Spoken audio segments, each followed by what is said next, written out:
본 방송에서 제공하는 투자 정보는 투자 판단에 대한 조언입니다. 방송에서 제공하는 주식의 가치, 가격 상승 및 하락에 대해서는 방송사에서 보장하지 않습니다. 시청자 여러분 안녕하세요. 월간 서울경제 진행을 맡은 김희정입니다. 시장의 분수령이 될 것으로 예상했던 11월 FOMC 회의에서는 이 금리 동결을 결정했습니다. 이제 본격적으로 시장은 이 본격적인 연말 장세로 접어들고 있는데요. 오늘은 이 11월 FOMC 결과를 함께 점검해 보고요. 앞으로의 연말 장세에 함께 전망해 보는 시간 가져보도록 하겠습니다.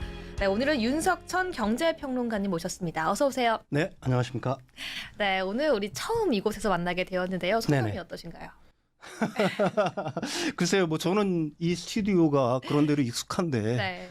그 앵커님께서는 이게 여기서 많이 해보셨나? 아, 네, 그게 제일 해봤습니다. 궁금합니다. 네. 예. 어쨌든 잘 부탁드립니다. 예. 네, 이제 시장 같은 경우에는 어제부터 오늘까지 이 연일 좀 상승세를 보여주고 있습니다. 이런 가운데 지금 분위기에서 앞으로 우리가 어떻게 시장을 점검해보고 대응해 봐야 할지 본격적으로 함께 철저하게 대응 방안까지 짚어보도록 하겠습니다.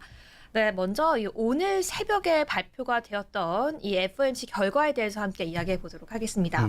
이번 FOMC 결과 이 시장 예상치에는 얼마나 부합했는지 그 분석 부탁드리도록 하겠습니다. 글쎄요, 뭐 시장 예상치를 뛰어넘는 완화적 스탠스를 갖다가 보여줬다. 그래서 일단 시장은 굉장히 크게 환호를 했죠. 이제 가장 크게 제가 그 유심히 봤던 거는 그 파웰 의장의 몇 가지 코멘트였는데요. 가장 중요한 거는 9월 점도표는 개인적인 의견일 뿐이다. 그게 합의된 결론이 아니다라는 발언을 했어요. 이게 무슨 말이냐면은 9월 인제 의사록 같은 경우에는 점도표에서는 사실 한 번 더 올해 한 번 더 금리를 갖다가 올릴 가능성을 갖다가 굉장히 강하게 시사를 했었는데 그게 이제 합의된 결론이 아니다라고 얘기를 하면서 올해 그 한 번 더 금리를 인상한다는 얘기를 갖다가 약간 좀 그 무마했다? 뭐 이런 표현이 맞을지 모르겠어요. 네. 없을 거다라는 어떤 강한 뉘앙스를 갖다가 보여줬고요. 특히 시중금리가 올라가면서 국채금리가 이제 10년물 금리 자체가 많이 뛰었잖아요. 그게 신용의 어떤 긴축 부분, 그러니까 신용 부분의 긴축도 유도를 하지만 금융 부분의 긴축까지 유도를 하고 있다. 다시 말해서 자신들이 금리를 한 번 더 올리지 않아도 네. 이미 국채금리가 많이 올라서 시장금리 자체가 많이 올랐기 때문에 그게 신용 부분의 긴축, 금융 부분의 긴축을 갖다가 유도를 하고 있다. 자신들이 의도하지는 않았지만 그다음에 미국 국민들 대부분이 장기적으로는 2% 물가 목표 거기에 도달하는 데 어떤 믿음을 갖고 있다. 또 하나의 발언은 뭐냐면 실업률이 굉장히 크게 높아지지 않았는데도 물가는 내려가고 있다. 이런 식으로 그 어떻게 보게 되면은 그 금리 인상의 어떤 필요성을 갖다가 지우는 발언들을 갖다가 했거든요. 이게 이제 그 뭐 시장에서는 사실 뭐 11월 FOMC 회의에서 금리를 올리지 않을 거라는 의견들이 굉장히 팽배했는데 그거를 뛰어넘는 어떤 완화적 스탠스를 갖다가 파웰 의장이 보여줬다. 그렇게 얘기를 할 수가 있을 것 같아요. 예, 예. 네, 말씀해 주신 걸 정리해 본다면요. 이 파월 의장의 기자회견을 통해서 우리가 예상했던 것보다 조금 더 완화적인 좀 스탠스를 보여줬다라고 함께 정리를 해볼 수 있을 것 같은데요. 네네.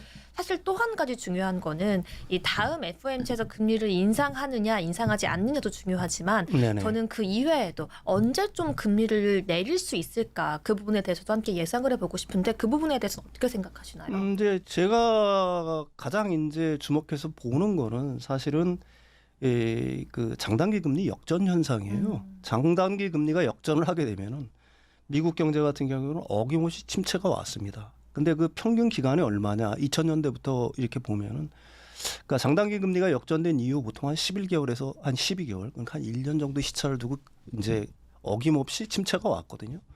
그렇게 본다라고 그러면은 사실 그 연준이 이제 마지막으로 금리를 인상한 게 7월 달이었으니까 7월 달을 마지막으로 본다고 하면은 네. 12월 달에도 안 올린다고 가정을 해보면은 사실은 내년 한 3분기 정도에는 미국의 어떤 그 침체의 그림자가 어른어른할 거란 얘기죠. 네. 침체가 온다는 얘기는 사실은 그 가장 중요한 거는 이제 물가가 어떻게 보게 되면 굉장히 급락을 한다는 얘기랑 거의 비슷하다고 얘기할 수 있거든요. 이제 그렇게 보는 이유는 뭐냐면은 지금 3분기 그 GDP 같은 경우에는 미국 GDP 같은 경우에는 이게 뭐 요즘 그 젊은 세대 그 용어로 적당한데 이게 방송용어로 적당한데 뭐 찢었다 이렇게 얘기할 수 있을 것 같아요. 네.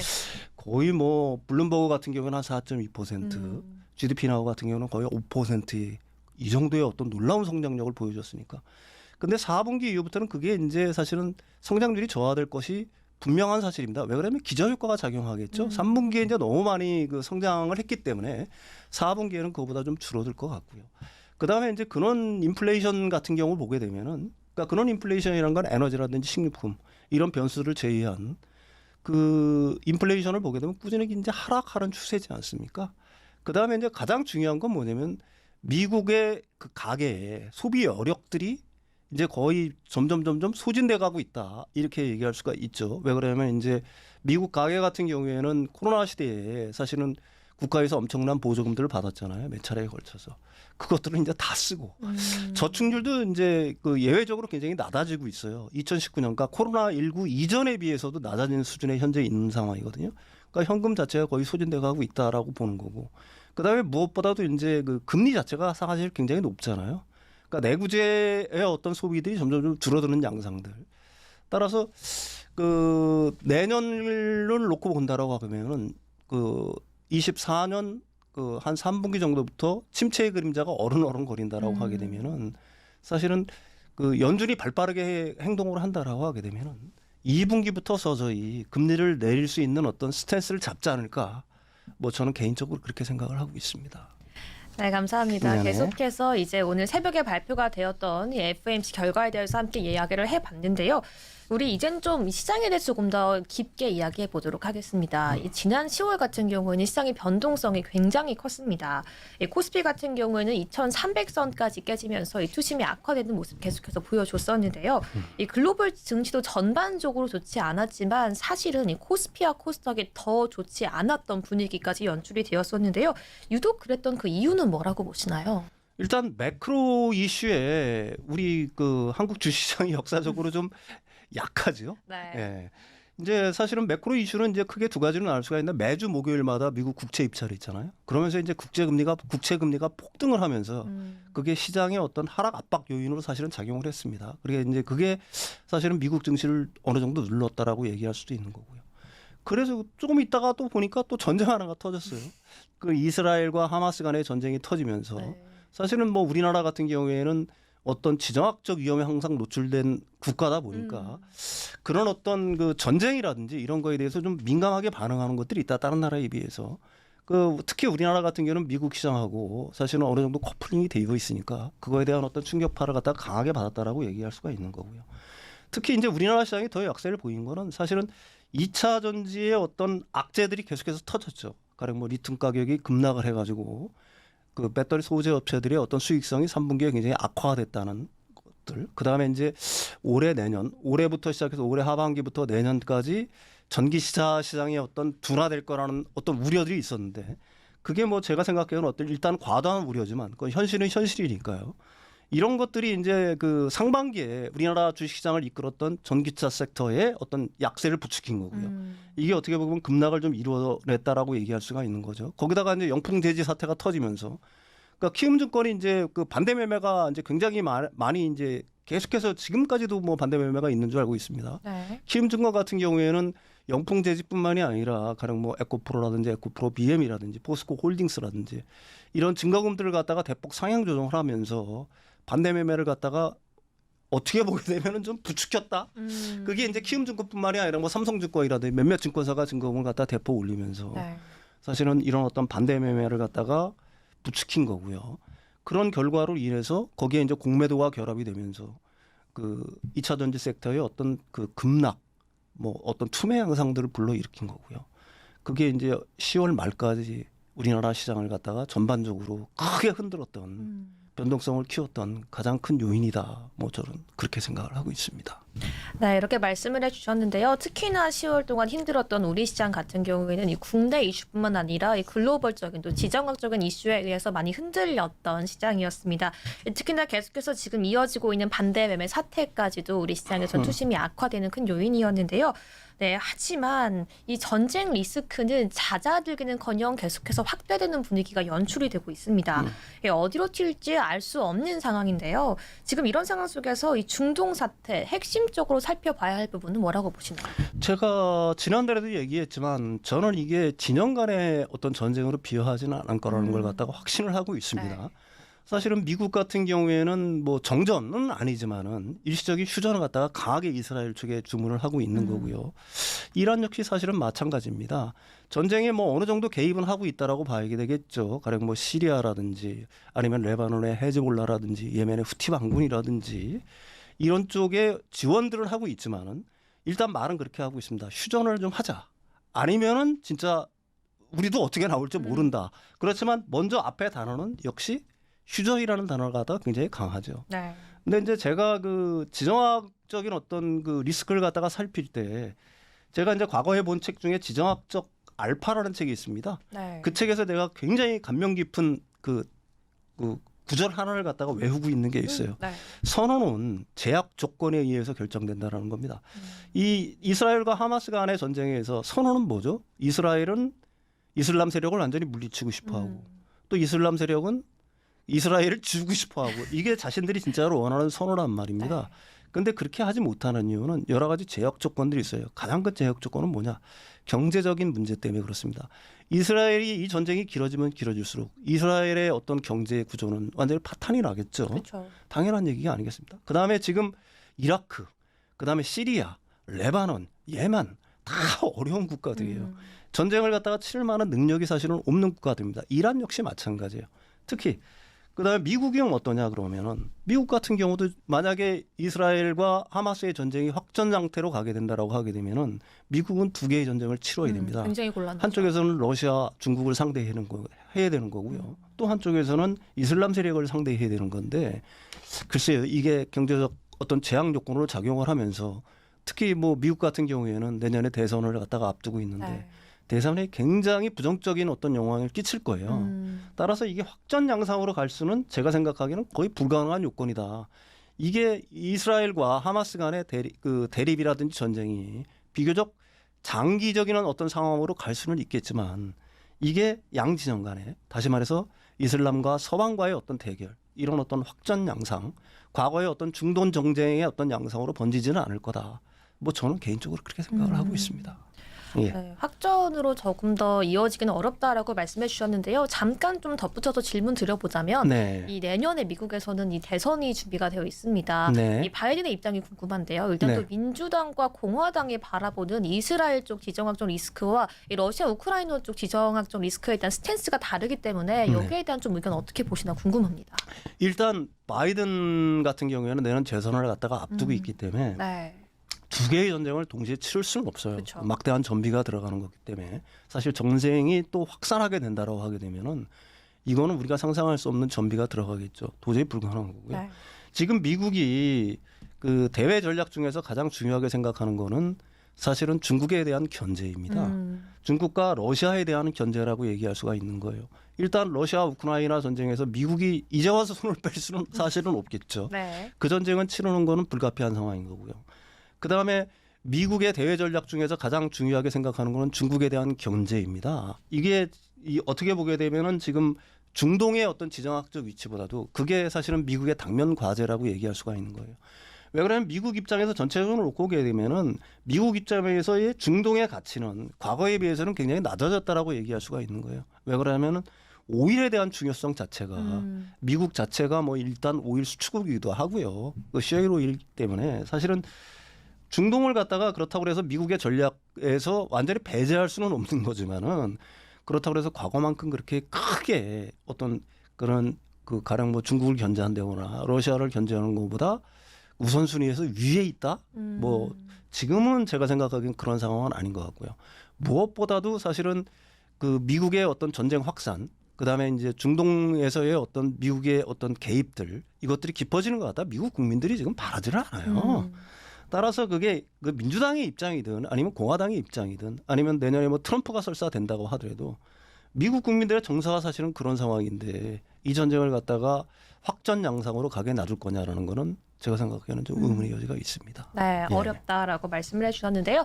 그럼 저희는 계속해서 다시 금리 이야기로 돌아가 보도록 하겠습니다. 앞서 조금 얘기를 해보긴 했었는데요. 이 11월 FOMC는 시장 예상을 뛰어넘을 만큼 이 완화적인 스탠스를 취해줬는데 그렇다면 이 11월에서도 계속해서 동결을 좀 예상을 해봐도 괜찮겠죠? 제가 생각하기에는 거의 올리는 거는 7월 달에 끝났다라고 보는 거예요. 아까 앞에서도 얘기했지만 4분기 GDP 같은 경우에는 기저효과에 의해서 주춤할 거고요. 미국의 이제 소매 판매 같은 경우에는 사실은 미국은 이제 11월, 12월이 뭐 이제 사실은 연말로 들어가게 됐어. 그 블랙 프라이데이라든지 뭐 이런 것들이 크리스마스라든지 이런 것들이 있기 때문에 소매가 늘어날 가능성은 있지만은 사실은 전년도에 비해서 큰 승강률을 이룰 것이냐는 거는 의문의 여지가 있습니다. 아까도 네. 얘기했지만은 미국의 그 개인들이 실질이 이제 가처분 소득 같은 경우가 사실은 이제 지금 이제 인플레이션이 상당히 높은 수준에 있다 보니까 약간씩 감소하는 수준에 있다라고 봐야 되는 거고요. 성장률 자체도 약간 좀 저하되는 어떤 느낌 자체들도 있는 거고요. 이제 아까도 말씀드렸듯이 개인 저축률 같은 경우가 사실은 그 20년 그 코로나 이전 수준보다도 훨씬 낮은 수준이에요. 어떤 수준이냐? 그러면 이게 미국의 그 소비가 미국은 이제 사실은 성장의 거의 70%가 소비가 담당을 하지 않습니까? 그게 이제 올 상반기까지는 그 코로나 지원금 덕분에 네. 그다음에 이제 사실은 고용 시장이 굉장히 탄탄했잖아요. 지금도 물론 굉장히 좋지만은 그렇죠. 그래서 주머니가 이제 두둑했으니까 소비를 갖다가 열심히 할 수가 있는 기반이 됐었죠. 그런데 이제 코로나 지원금 같은 경우에는 이제 거의 다 소진을 했단 말입니다. 네. 그렇다면 지금은 이제 월급으로 써야 된다는 얘기인데 아니면 기존의 저축들을 갖다가 헐어서 소비를 했다는 얘기예요. 근데 이제 더 이상 할 수 있는 저축도 그렇게 여력이 많이 남지 않았다. 그렇다고 하게 되면은 사실 외배에 어떤 커다란 충격이 없다라고 한다면은 가령 뭐 아까도 말씀드렸듯이 지금으로서는 외배에 커다란 충격이라고 하게 되면은 그 이스라엘과 하마스 간의 전쟁이겠죠. 이게 가령 여기에 이제 이란이 개입을 하면서 사실은 뭐 유가가 폭등을 한다거나 100달러를 넘어서 배럴당 한 120달러까지 간다라고 하게 되면은 사실 뭐 물가가 많이 오르겠죠. 그래서 스태그플레이션 양상으로 나타나게 되면 연준은 또 한번 고민을 할 수가 있겠지만은 지금 이 상태에서의 어떤 그 국지전의 양상으로 계속 간다라고 하게 되면은 뭐 어제 같은 경우도 그 WTI 같은 경우는 많이 내렸잖아요. 네. 그 정도 수준에서 안정이 된다고 하게 되면은 기조적인 물가 어떤 둔화세 이거는 계속해서 지속이 될 거고요. 아까 그 파웰 의장이 얘기했던 것처럼 실업률은 그렇게 높아지지 않았는데 물가가 잡히고 있다. 이런 어떤 자신감들. 이런 것들이 이제 계속이 되다 보면 12월에 사실은 금리를 올릴 만한 명분은 제가 생각하기에는 없다. 무엇보다도 지금 아직까지도 이제 10년물 국채 금리가 상당히 높은 수준에 있기 때문에 그 시장 금리 자체가 높은 상황이거든요. 그게 이제 신용 긴축, 금융 부분의 긴축을 갖다가 이미 만들어내고 있는 상황이니까 연준이 여기에 더해서 굳이 금리를 또 한번 올릴 필요가 뭐가 있겠냐. 뭐 저는 개인적으로 그렇게 생각을 하는 거고요. 네. 일단 그 연준의 입들은 그러니까 연준 위원들의 입들은 계속 매파적인 입장을 고수를 할 겁니다. 네. 가령 뭐 2%의 물가 목표를 달성하는 데는 아직도 가야 할 길이 굉장히 뭐 많다. 네. 뭐 이런 식으로 하면서 계속해서 그 하이어보다는 롱거의 방점을 두면서 사실은 어느 정도 매파적 레토릭을 구사를 하겠지만 실질적으로 제가 생각하기에는 금리를 올리지는 못할 거다. 뭐 저는 개인적으로 그렇게 생각을 합니다. 네, 전반적으로 이 앞으로에 있는 이 금리 인상 회의에서는 금리를 올릴 명분 자체가 부족하다라고 의견을 정리해 주셨는데요. 그렇다면 사실상 이렇게 금리 인상 사이클이 끝났다라고 보는 그 입장 속에서 몇 년을 이끌어왔던 이 인플레 우려는 좀 끝났다고 봐도 괜찮을지 어떻게 보시나요? 인플레는 지금 둔화가 되고 있는 것들이 명확하게 보이고 있는 거죠. 네. 그게 뭐 지금 이제 사실은 뭐 기저효과로 약간 뭐 들쑥날쑥하는 것들이 있어요. 그런데 그게 사실은 근원 인플레이션 어떤 추이를 보게 되면은 사실은 굉장히 둔화되어 가고 있는 것들이 맞는 거고요. 아까도 내가 앞에서 말씀드렸듯이 장단기 금리 역전이 발생한 이후 1년 있으면 한 침체가 발생하는데 네. 사실은 침체가 발생한다는 얘기는 기업들의 수익률 자체가 올해까지는 괜찮을겠지만 내년 1분기 아니면 2분기로 갈수록 사실은 낮아지는 경향들이 보일 거다. 그게 왜 그러냐면은 사실은 고금리라는 거는 사실은 어느 순간에 일시적으로 오는 게 사실은 아닙니다. 이게 누적돼서 사실은 오는 거거든요. 뭐 지난 시간에도 제가 얘기를 했지만 이런 예를 한번 들어볼게요. 기업들은 2020년, 21년도에 굉장히 싸게 돈을 빌렸습니다. 네. 지금 금리가 높으니까 기업들이 굉장히 타격을 받을 거라고 생각하지만 사실은 그렇지가 않아요. 그때 저금리로 받은 돈들 중에서 일부는 투자를 했거나 네. 좀 썼겠죠. 그렇지만 나머지 돈들은 그대로 은행 예금으로 있는 거예요. 근데 은행 예금 이자가 높아졌잖아요. 네. 오히려 지금 기업들 같은 경우에는 이익을 보고 있다는 어떤 그런 통계들도 미국에서는 나오고 있는 겁니다. 실제로. 그런데 이제 고금리가 오래 되다 보면 어떻게 되겠어요? 사실은. 차환을 해야 되는 것들이 있을 거 아니에요. 네. 계속해서 과거에 빌렸던 돈들을 갖다가 갚고 또 다시 새로운 돈을 빌려야 되는데 새로운 돈을 빌릴 때는 높은 금리를 줘야 된다는 얘기입니다. 그것들이 이제 서서히 부담으로 다가오는 거겠죠. 가계 역시 마찬가지인 거예요. 똑같아요. 따라서 이게 이렇게 보시면 됩니다. 일단 고금리의 충격은 가계, 기업, 정부 순으로 나타나게 돼 있는 거거든요. 일단 가계부터 미국의 가계부터 어떤 고금리의 충격에 사실은 이제 벌써부터 일부는 내몰리고 있는 거고요. 내년 1분기, 2분기로 가면 갈수록 사실은 이 고금리의 충격에 노출이 되는 빈도들이 높아지겠죠. 또 기업이 그 다음 순으로 오게 될 거고요. 그렇게 되면 경기 자체는 약간씩 좀 얼어붙으면서 물가는 둔화 양상을 분명히 보일 거다. 그러면서 사실은 그 내년 아까도 말씀드렸듯이 내년 한 3분기부터 2분기까지 그런 어떤 둔화 움직임이 좀 본격화된다라고 하게 되면은 연준은 선제적으로 사실은 2분기 말부터는 금리 인하를 갖다가 서서히 저울질하지는 않을 수 없을 거다. 저는 그렇게 판단을 하고 있습니다. 네, 점차적으로 인플레이션에 대해서 둔화 조짐이 일어나고 있고 이에 따라서 내년 이 3분기를 기점으로 해서는 연준 역시 좀 금리 인하를 고려할 수밖에 없는 이 카드를 쥐어지게 될 것이라고 말씀해 주셨습니다. 네, 그럼 이제 국내 증시 이야기로 다시 넘어가 보도록 하겠습니다. 이 안팎으로 계속해서 다양한 변수가 많은 가운데 일단은 오늘 새벽에 발표가 되었던 FOMC의 경우에는 좀 한시름 놓게 되었고요. 그렇다면 이 앞으로 연말 장세를 좌우할 중요한 변수는 평론가님께서 뭐라고 보시나요? 우리 시장에서 가장 그 지금 연말 장세를 결정할 가장 커다란 변수는 저는 공매도 규제 움직임을 저는 생각을 하고 있습니다. 네. 지금 뭐 공매도를 갖다가 규제하자는 그 개인 투자자들의 어떤 그 청원들이 사실은 네. 본물을 이루고 있잖아요. 그래서 이제 마침내 그 정치권에서 그거에 대한 어떤 답을 하고 있죠. 그게 민주당이든 국민의힘이든 어쨌든 공매도 규제는 어떤 식이든지 나타날 거라고 생각을 하고 있습니다. 뭐 저는 개인적으로 그게 공매도의 뭐 완전 금지 자체는 아니고 사실은 뭐 상환 기간이라든지 기관과 외국인의 어떤 상환 기간이라든지 담보 비율이라든지 뭐 이런 것들에 대한 어떤 규제 방침들, 그다음에 불법 공매도에 대한 어떤 전면 조사를 갖다가 한다고 하니까 사실은 우리 그 8월, 9월, 10월 그 우리 시장을 갖다가 가장 크게 억눌렀던 그 가장 큰 변수, 제일 중요한 변수로는 사실은 저는 뭐 공매도, 네. 특히 그 불법 공매도를 갖다가 뽑고 있거든요. 그거에 대한 어떤 규제 움직임들이 어느 정도 가시화되고 있는 거니까 시장의 불안 요소 자체는 하나가 어느 정도는 그래도 제거될 가능성이 좀 있다. 뭐 저는 이렇게 보고 있는 거고요. 사실 현재 그 한국 주식시장 같은 경우에는 이스라엘과 어떤 하마스 간의 어떤 전쟁을 갖다가 그 우려를 갖다가 굉장히 강하게 어떻게 보게 되면은 반영을 하고 있다라고 저는 생각을 해요. 뭐 미국 시장 같은 경우는 좀 덜했잖아요. 근데 유독 한국 시장 같은 경우에는 네.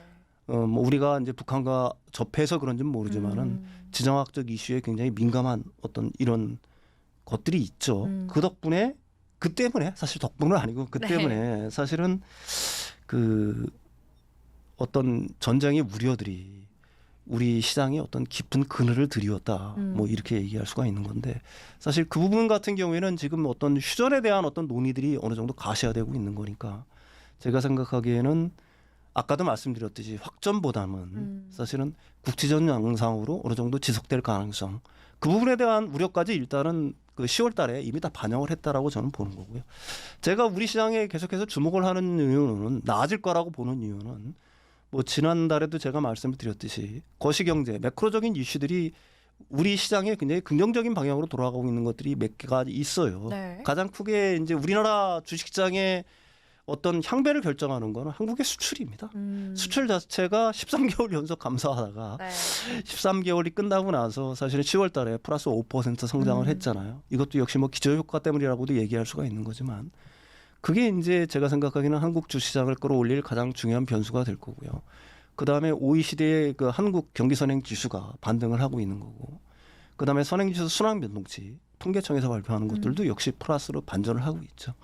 이것들이 이제 주식시장이 어떻게 보면 좀 선행지표 역할을 하는 것들이니까 한국의 주식시장은 좀 좋아질 가능성이 지금보다는 제가 생각하기에는 11월, 12월로 가면 갈수록 그다음에 내년 1월까지는 굉장히 좋아질 가능성이 굉장히 높다.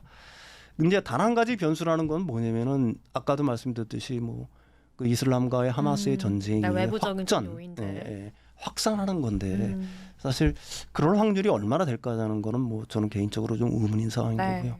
한국의 이제 거시경제 지표들 사실 한국의 주식시장 같은 경우는 명목 GDP라든지 그다음에 수출 일 수출액에 비하면은 제가 생각하기에는 한 15에서 20% 상태로 언더퍼폼하고 있어요. 저평가된 상태거든요.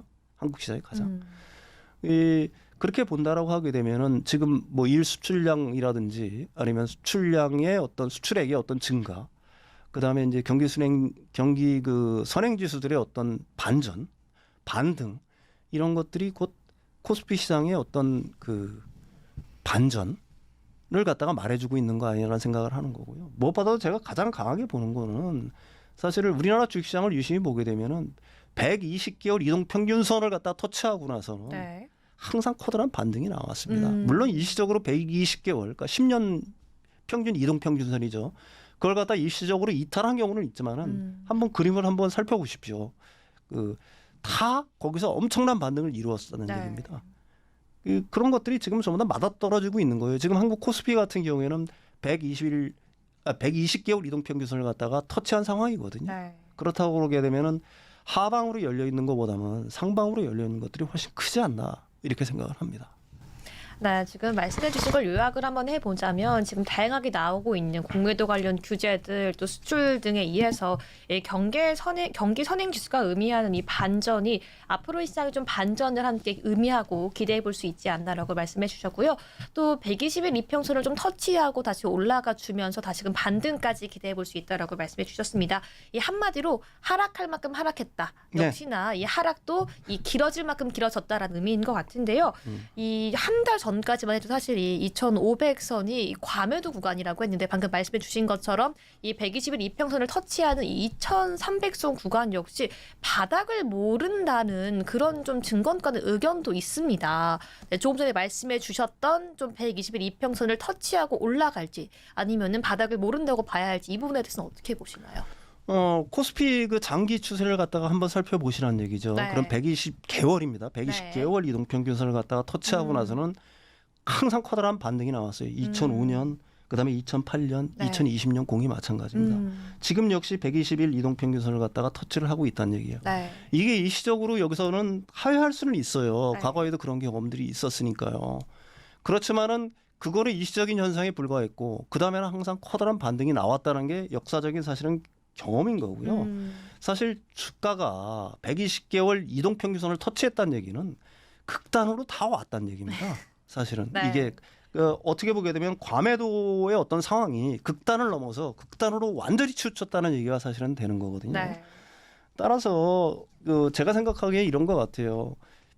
이런 경험들이 사실은 있죠. 과거에 어떤 경험을 놓게 되면은 주가가 120개월 이동 평균선을 갖다가 터치했을 경우에는 무슨 일이 있어도 주식을 갖다가 붙들어 있어라. 절대로 팔지 말아라. 네. 왜 그러냐면 이미 내릴 만큼 내렸다는 얘기가 되는 거거든요. 굉장히 커다란 악재가 돌출적으로 발생을 해서 일시적으로 120개월 이평선을 갖다가 또 깨고 하회할 수는 있지만은 네. 그거는 항상 단계에 그쳤다라는 게 역사적 경험인 겁니다. 이게 120개월 이동 평균선을 갖다가 하회했다는 얘기는 터치했다는 얘기는 아까도 말씀드렸듯이 팔 사람은 다 팔고 이미 공포가 시장을 갖다가 지배하고 있다. 네. 이렇게 얘기할 수가 사실은 있는 거거든요. 근데 주식시장의 가장 유명한 경험 중에 공포가 지배할 때, 공포가 극단으로 치닫을 때 사실은 선수들은 이때부터 주워 담기 시작을 하는 거거든요. 그래서 너무 겁낼 필요가 사실은 없지 않나. 네. 뭐 저는 개인적으로 그렇게 생각을 합니다. 이 120개월 이평선을 하회할 때는 오히려 그 하회하는 기간이 길지 않고 다시금 반등하는 기간이 우리 역사적으로도 함께 확인할 수 있다고 말씀해 주셨고요. 오히려 지금 같은 시기는 우리가 겁을 내기보다는 매수하고 이 저점 저가에서 주워 담을 수 있는 그 타이밍이라는 의미로 함께 이해해 보도록 하겠습니다. 네, 그렇다면 또 우리는 조금 더 상세한 섹터로 이야기를 넘어가 보고 싶은데요. 이 국내 증시는 개인 비중이 높았던 2차 전지 관련 섹터가 폭락하면서 심리적으로 더 위축이 되기도 했었습니다. 이 지난 방송에서도 보자면 그런 얘기를 했었었는데요. 2차 전지만 한 중장기적인 섹터가 없다라고 또 의견을 말씀해 주시긴 했었는데요. 현재도 같은 입장이신 건지 2차 전지 섹터에 대한 의견 부탁드리겠습니다. 결론부터 먼저 말씀을 드리면은 네. 저는 그 의견에 전혀 변함이 부끄러움이 없다. 없고요. 네. 변함이 없습니다. 사실 내년에 전기차 수요 둔화는 불가피해죠. 왜 그러냐면 이제 고금리 상황이니까 내구재 주문은 줄어들 수밖에 없어요. 근데 이게 전기차만의 문제가 사실은 아닙니다. 이렇게 생각을 하시면 돼요. 올 1월에서 9월까지 전기차 글로벌 성장률 자체가 제가 보기에 59%인가 알고 있어요. 근데 전체 그 차량의 증가율은 성장률 같은 건 14%예요. 근데 이제 올해가 작년보다 그 둔화됐다는 건 뭐냐면 작년에 69% 성장했는데 네. 왜 올해는 51%, 뭐 51%밖에 성장을 못했냐는 얘기를 하는데 성장이지만 왜덜 성장을 했냐는 얘기를 자꾸 하는데 네. 그럴 수밖에 없죠. 왜 그러냐면 고금리 상황인데 자동차를 현찰 주고 사는 사람들이 얼마나 있습니까? 많지 않죠. 그런 사람들은 극히 드물죠. 대부분은 자동차 금융을 끼고서 사는데 그렇죠. 그게 일종의 소비자 금융이잖아요. 그게 우리나라뿐만이 아니라 미국도 역시 마찬가지고요. 그다음에 유럽도 역시 마찬가지고 고금리 상황이다 보니까 선뜻 차를 못 사는 겁니다. 그런 상황에서 사실은 전체 그 자동차 시장이 14% 성장하는데 전기차 시장이 51% 성장했다는 거는 이거는 엄청난 의미가 있다라고 얘기할 네. 수가 있는 거죠. 무엇보다도 사실은 이제 저는 이런 것들이 굉장히 큰 노이즈라고 자꾸 얘기를 하는데 GM이 미시간 제2공장의 어떤 그 가동을 갖다 연기했죠. 1년. 원래는 24년 말로 예정이 돼 있으니까 그걸 1년 연기를 했습니다. 네. 그러니까 이게 뭐 전기차가 안 팔려서 뭐 그런 거다. 뭐 이런 식으로 얘기를 하는데 아까도 말씀드렸듯이 이런 고금리 상황에서 전기차뿐만이 아니라 어떤 차든지 팔릴 수가 없는 거예요. 이 차뿐만이 아니라 내부재는 다 마찬가지입니다. 휴대폰, 애플이 얼마 전에 발표를 했지만 애플의 매출도 감소를 했죠. 그쵸. 그 휴대폰이라든지 아니면 가구라든지 자동차라든지 주택이라든지 이런 수요들 자체가 이 높은 금리 때문에 줄어들 수밖에 없는 겁니다. 그게 적어도 내년까지는 어느 정도 그런 상황이 유지될 거라고 보는 거고요. 네. 대신 GM 같은 경우가 가장 잘 표현을 했는데 25년에 전기차 100만 대 생산 물량은 그대로 유지를 하고 있는 겁니다. 세계적인 시장 조사 업체들도 전기차 성장률을 갖다가 내년엔 비교적 약간 둔화되는 그런 어떤 양상들을 보일 거라는 걸 갖다가 전망을 하고 있지만 장기적 전망에서는 전혀 물러남이 없어요. 전기차 성장은 어떻게 보게 되면은 구조적으로 우리 그 전 세계가 기후위기를 피하기 위해서는 반드시 가야 할 당위성이라는 얘기입니다. 네. 그러니까 전기차의 전환은 우리가 정확하게 보게 되면 그걸 갖다가 정확하게 시그널이라고 봐야 되는 거고요. 그 중간에 고금리로 인해서 어떤 수요가 둔화가 일시적으로 저하가 된다라고 하는 것들은 노이즈라는 얘기입니다. 네. 그러니까 밝은 눈을 가진 투자라고 그러면은 노이즈하고 시그널을 갖다가 구분할 필요는 사실은 있다라고 저는 보는 거고요. 유럽 시장 역시 굉장히 큰 둔화가 예상된다라고 얘기를 하고 있어요. 유럽도 역시 미국처럼 마찬가지라는 얘기입니다. 고금리 충격에서 벗어날 수가 사실은 없는 건데 특히 이제 유럽 시장에서 그 전기차 시장의 그 한국 전기차 아니면 배터리 시장의 어떤 그 약세를 갖다 주장하는 쪽에서는 사실은 중국산 배터리가 너무 우위에 있다. 유럽 시장의 어떤 그 시장 점유율이 점점 높아지고 있다. 그래서 그 유럽에서는 그 한국 배터리라든지 한국 전기차가 밀릴 가능성이 굉장히 높다는 식으로 얘기를 하는데 유럽의 스탠스를 갖다 유심히 봐야 되겠죠. 유럽의 그 CRA법이 12월 달부터 확정이 되는 거고요. 그 다음에 EU 배터리 그 법 자체가 네. 사실은 탄소 배출법이잖아요. 그렇죠. 그러니까 따라서 이건 중국 배터리라든지 중국 전기차의 한국 같은 경우에는 이미 배터리 그 공급망을 갖다가 유럽으로 많이 이전을 했잖아요. 헝가리라든지 폴란드 같은 경우로. 근데 중국은 이제 막 시작하는 단계입니다. 우리는 벌써 가동을 하고 있는 거고요. 어디가 위에 있겠어요? 우리나라가 위에 있는 거고. 특히 유럽 같은 경우에는 중국산 전기차에 대한 보조금 전수조사에 나서지 않았습니까? 그 결과가 나오면은 중국 전기차라든지 배터리 같은 경우들은 제가 생각하기에 유럽 시장에서 그 한국에 과연 위협이 될 만할까? 아니면 위협이 된다고 하더라도 지금 일부에서 주장하는 것처럼 그렇게 한국산 배터리나 전기차에 강한 위협은 되지 못할 거다라는 게 함정적인 추론일 거라고 저는 보고 있는 거고요. 사실 내년 시장이 굉장히 어렵다라고 하게 되지만 특히 올해 같은 경우에는 양극재를 만드는 그러니까 그 배터리 그 재료를 만드는 회사들이 굉장히 어려웠죠. 네. 왜 그러냐면 이제 리튬 가격이 급락을 했으니까. 근데 여러분들한테 한번 생각을 해보시라는 얘기입니다. 배터리 가격이 아니 그 양극재의 그 원료인 리튬 가격이 굉장히 급락을 했는데 네. 지금도 굉장히 많이 내렸잖아요. 여기서 내릴 가능성이 높겠어요? 내린다고 하면은 어떻게 되겠어요? 내리는 속도 자체는 제가 네. 생각하기에는 줄어들 거라고 저는 생각을 하고 있습니다. 가장 부정적으로 놓고 본다라고 네. 하게 되면은. 근데 올라간다라고 하면 어떻게 되겠어요? 양극재 회사들한테는. 오히려 굉장히 네. 큰 기회가 되겠죠. 왜 그러냐면 지금 양극재 회사들이 고장하는 이유가 뭐냐면은 굉장히 비싸게 산 리튬들이 그 재고 평가손을 받는 거고 특히 또 싸게 팔아야 되니까 양극재를 만들어서 굉장히 커다란 그 영업이익을 갖다 갉아먹는 하나의 요인이 된 건데 반대로 지금 싸게 산 리튬이 만약에 리튬 가격이 올라간다고 하게 되면 어떻게 되겠어요? 오히려 영업이익이 굉장히 큰 폭으로 올라가겠죠. 설사 그 리튬 가격이 더 떨어진다고 하더라도 그 떨어지는 폭은 지금 2분기, 3분기에 떨어지는 것, 올해 떨어지는 그 급락하는 것보다는 그 속도 자체가 굉장히 둔화될 거란 얘기입니다. 어느 정도 안정화가 될 거란 얘기죠. 사실 뭐 이건 FM 가이드에서 내는 건데 그림을 보시면 알겠지만은 23, 24, 25년, 24년이 그 전기차 둔화라든지 뭐 이런 것 때문에 어렵다라고 얘기를 하지만 매출액 기준으로 보게 되면 한 47% 연평균 성장률이요. 그다음에 영업이익률 자체는 67% 성장을 하게 돼 있어요. 우리나라 5대 양극재 회사들이. 이런 섹터 과연 있나요? 매년 네. 연평균 25년까지 24년 어려울 거라고 하고 23년 어려울 거라고 하는데도 네. 3년 평균을 내보면은 매출액은 연평균 41%, 영업이익은 67%. 제가 생각하기에 이런 섹터는 우리나라에 없다라고 봅니다. 예. 네, 지금 2차 전지 섹터에 대해서 함께 다시 한번 좀 점검을 해봤고요. 지금의 시장, 이렇게 고금리 장기화 속에서는 일시적인 노이즈일 뿐이지 이 성장선 자체는 계속해서 우상향하고 있다라고 말씀해 주셨습니다.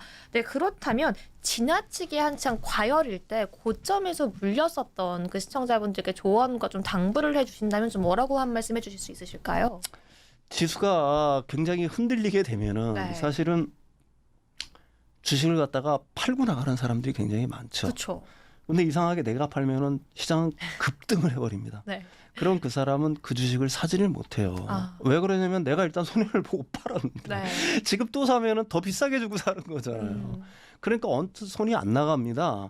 그래서 그 주식이 또 떨어질 때까지 기다려요. 네. 근데 떨어질 때까지 기다리는데 야속하게도 주식은 날라가요. 한번 날라가기 시작하면. 내 맘 같지 않더라고요. 네, 그래서 내 맘 같지가 않은 거예요. 그래서 주식시장을 갖다가 아무리 어려운 상황이 온다고 하더라도 포지션을 유지를 해야 된다라는 게 제가 생각하는 게 그 항상 그 강조하는 바고요.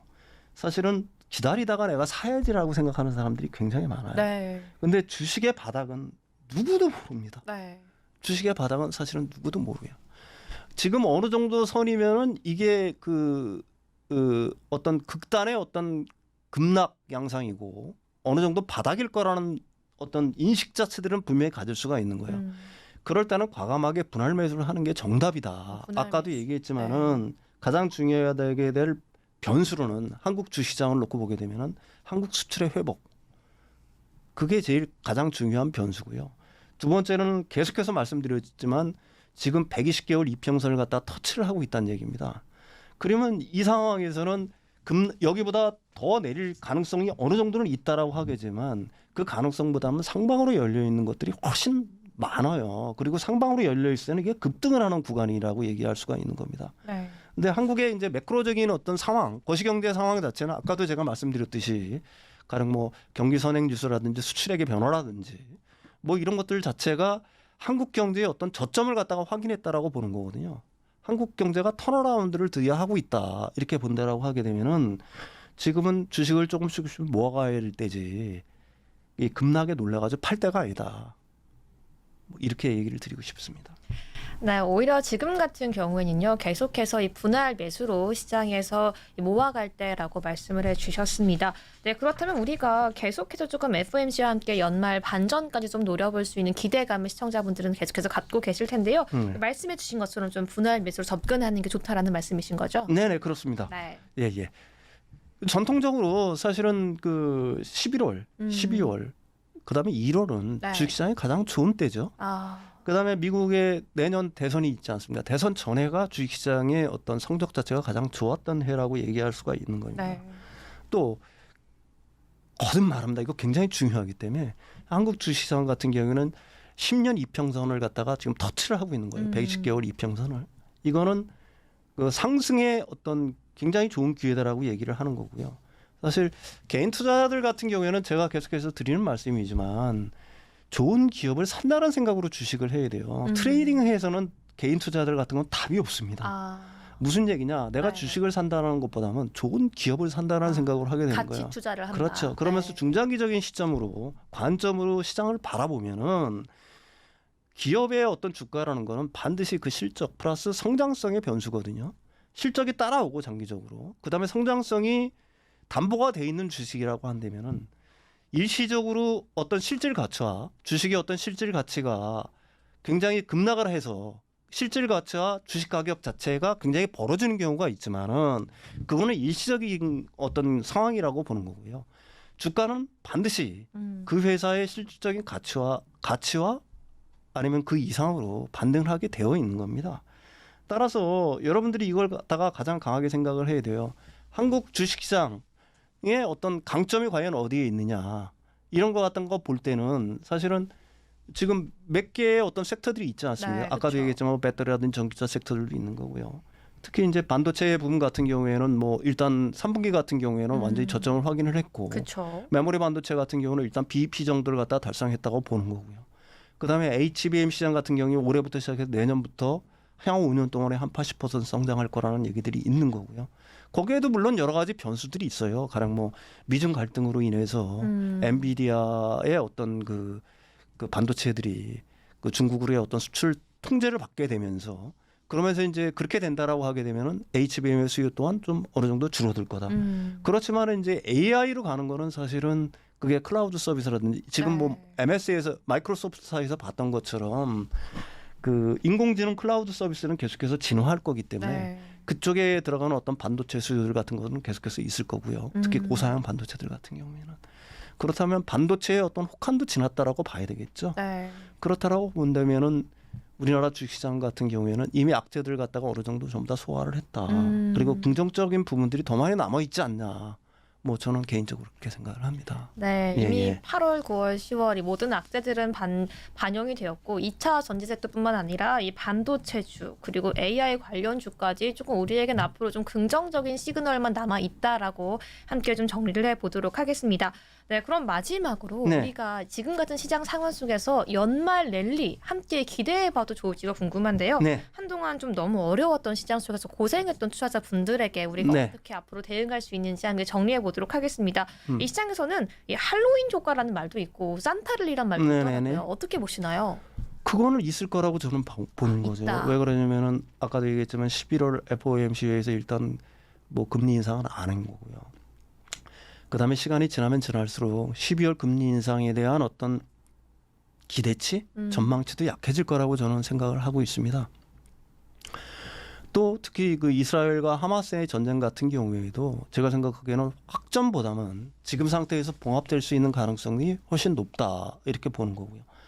그 매크로적인 상황에서 사실은 그 여러 가지들이 주식시장에는 굉장히 우호적인 환경으로 접어들어가고 있다라고 보는 거고요.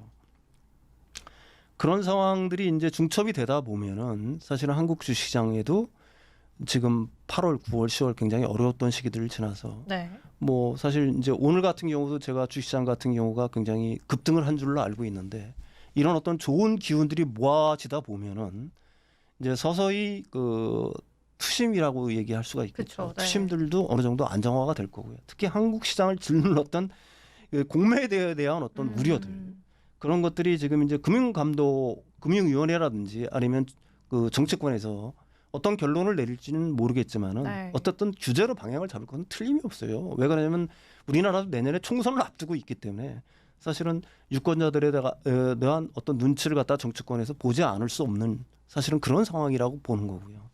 그렇다고 하게 되면은 지금 엄청나게 시장을 짓눌렀던 어떤 공매도 세력들이 뭐 단기적으로는 쇼커워링에 나설 수도 있다라고 저는 보는 거고요. 그렇게 된다라고 하게 되면은 굉장히 불안했던 추심 자체들이 11월로 접어들어가면서 11월, 12월로 가면서 어느 정도 안정화가 될 거다. 그러면서 주식시장은 생각보다 굉장히 큰 반등 아니면은 그 급등을 갖다가 맞을 수도 있다. 그러니까 너무 불안해하지 마시고 네. 사실은 굉장히 고점에서 잡으셨던 분들은 상당히 오랜 기간 인내를 하셔야 되겠지만 그렇죠. 저는 항상 강조드리는 거지만 우리가 주식을 사는 게 아니다. 나도 주식을 사는 게 아니라 사실 주식을 산다고 생각하면은 어떤 시세의 변동에 굉장히 흔들리기가 굉장히 쉽죠. 네, 그렇죠. 그렇지만 좋은 기업을 샀다라고 생각하면 마음이 좀 편해집니다. 그리고 좋은 기업을 샀다는 확신이 든다라고 하게 되면은 그렇다고 하게 되면 그 기업을 꾸준히 모니터링할 필요는 있겠죠. 그 기업의 어떤 펀더멘털이 어떻게 보면 달라지나 뭐 이런 것들 그렇지만 우리들이 가장 중요해야 될 거는 노이즈에 너무 그렇게 신경 쓰지 말자. 우리들이 반드시 가야 될 길이 있다. 당위성이라는 게 사실은 있는 거거든요. 반도체 같은 경우라고 하면 이 신뢰를 두게 되면 AI가 어떻게 보게 되면 그 급격히 확산되지 않지만은 사실은 장기적으로 놓고 보게 되면은 구조적으로 그렇게 갈 수밖에 없는 거고요. 지금 내연기관차에서의 전기차의 전환도 구조적으로는 사실은 그렇게 갈 수밖에 없는 겁니다. 그다음에 한국의 그 배터리 업체라든지 셀 업체라든지 아니면 소재 업체라든지 이런 업체들이 그 특히 뭐 장비 업체들 같은 경우도 우리들이 중국 회사들보다는 경쟁 우위에 있다. 네. 기술력이라든지 뭐 여러 가지 측면에서. 그렇다면 그것들은 굉장히 큰 시그널로 우리가 생각을 해야 되는 거고요. 중간에 어떤 가격 변동이 굉장히 있겠지만은 어떤 그런 어떤 시그널들을 생각을 하면서 그 기업의 어떤 실질 가치를 생각하면서 기업을 샀다라고 생각하게 되면은 좀 오랜 기간 견디셔야 되겠지만 고점에서 잡으신 분들은 반드시 그것들이 보상받을 날이 올 거다. 거듭 부탁드리지만 단 미수라든지 네. 아니면 그 자기 자본이 아닌 타인 자본을 이용한 투자는 절대로 하지 말아라. 아직 그럴 타이밍은 아니다. 아니 네. 그럴 타이밍 자체가 아니라 그건 언제든지 마찬가지입니다. 언제든지. 지금 반대 매매를 막고 있는 것도 사실은 네. 미수라든지 가령 뭐 그 스탕으로이라든지 뭐 이런 걸 썼기 때문에 반대 매매를 맞는 거 아니겠습니까?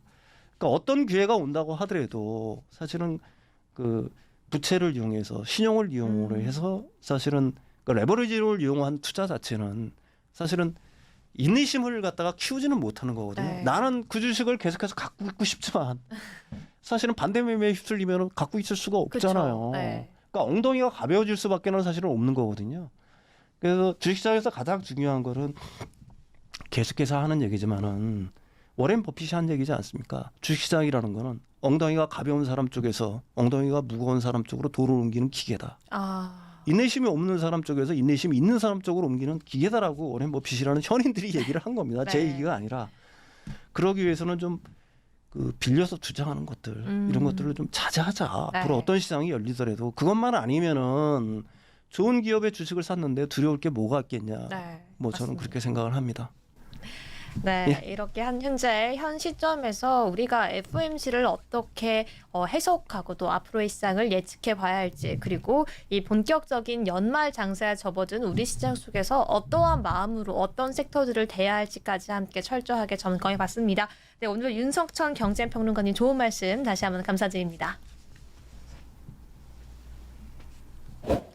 네, 오늘도 지금 시장 속에서 시청자 여러분들이 가장 궁금해할 내용들 그리고 시장 방향성 정확하게 체크하기 위해서 가장 중요한 이슈들과 앞으로의 전망까지 함께 짚어봤습니다. 네, 오늘 월간 서울경제는 여기까지고요. 저희는 다음 이 시간에 더욱더 알찬 내용으로 찾아오겠습니다.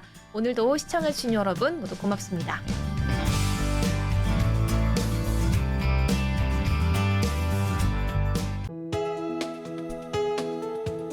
본 방송에서 제공하는 투자 정보는 투자 판단에 대한 조언입니다. 방송에서 제공하는 주식의 가치, 가격 상승 및 하락에 대해서는 방송사에서 보장하지 않습니다.